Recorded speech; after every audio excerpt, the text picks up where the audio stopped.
something that explains why you can be intelligent, self-motivated, self-aware, but you still do the things that you really regret later on.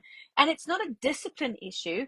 It's not a lack of insight either. It's actually which part of your trauma brain is in charge in that moment.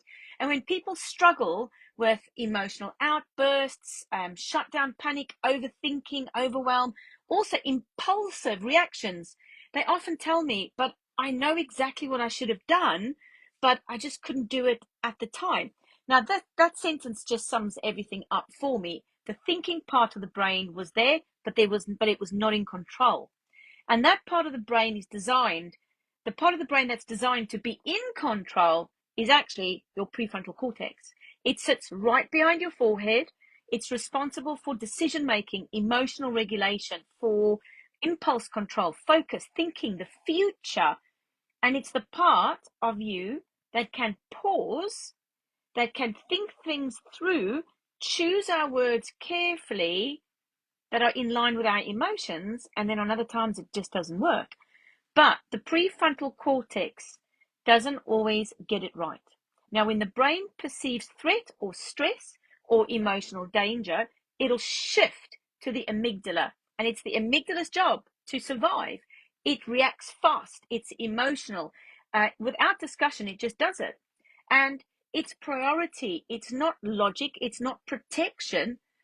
When the system is activated, that is what happens in your brain. And the prefrontal cortex is suppressed. It just moves to the side.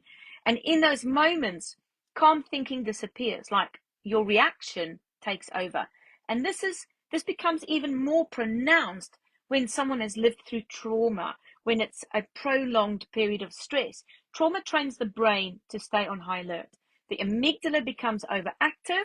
It constantly scans for danger, even when the present moment is safe, like we're not under threat, but it just becomes really overreactive. And when that happens repeatedly, the prefrontal cortex is pushed to the background more and more and more. And the amygdala starts to become overworked, overwhelmed, and it's constantly interrupted. Its flow is interrupted. And that's where people get stuck. They assume that because they understand their triggers, I understand the theory, I'm trauma informed, I should be in control of my reactions.